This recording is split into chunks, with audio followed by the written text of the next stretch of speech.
Brought to you by NBC bearing, भारताची पहिली bearing उत्पादक।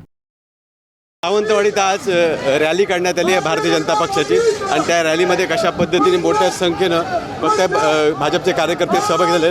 मला सांगा, आज भारतीय जनता पक्षाची रॅली काढण्यात आली आणि मोठ्या संख्येनं कार्यकर्ते जमा झाले, कशा पद्धतीने विजय असेल काय सांगा? सावंतवाडीमध्ये संपूर्ण सावंतवाडीकरांनी ठरवलेलं आहे की येणाऱ्या 2 तारीखला संपूर्ण मतदान हे भारतीय जनता पार्टीला घालायचं आहे आणि भारतीय जनता पार्टी ही खूप महान ताकद आहे।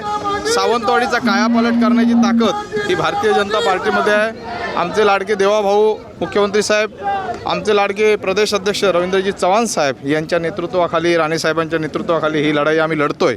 ही लढाई न समजता आम्ही या ठिकाणी विजयी महोत्सवच साजरा करतोय। अशा प्रकारे आजची ही रॅली आहे। नक्कीच कशा पद्धतीने विजय असेल आणि काल शिंदे साहेबांची सुद्धा सभा झाली, काय सांगाल त्याबद्दल?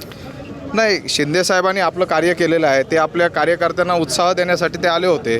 निधी द्यायचं कार्य आहे ते 1 नंबरचं असतं, म्हणजे मुख्यमंत्री साहेबांचं असतं आणि मुख्यमंत्री साहेब निधी देण्यामध्ये कोकणाला केव्हाही पाठी ठेवणार नाही आहे।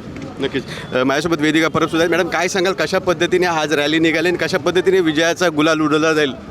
आज भारतीय जनता पार्टीला आज काय शहरवासियांचा उत्स्फूर्त प्रतिसाद आहे हे तुम्ही पाहतच आहात। त्याच्यामुळे उद्याचा गुलाल, परवाचा गुलाल 3 तारीखचा हा भारतीय जनता पार्टीचाच असेल याबद्दल आमचं ठाम मत आहे। आणि हा जो उत्स्फूर्त प्रतिसाद आहे, आज कुठेतरी परिवर्तनाची लाट लोकांना पाहायची आहे आणि त्याचेच हे वेध लागलेले आहे असं म्हणायला हरकत नाही। नक्कीच आपण बघताय, गुलाल हा भारतीय जनता पक्षाचाच आहे अशा पद्धतीने दावा केला जातोय। शिंदेची सभा झाली तरी त्याचा कोणताही परिणाम हा भारतीय जनता पक्षाच्या विजयावर होणार नाही अशा पद्धतीचे दावे सुद्धा केले जात आहेत। Vikas Gavkar, TV9 Marathi, Sindhudurg, Sawantwadi. Brought to you by NBC bearing, भारताची पहिली बेअरिंग उत्पादक।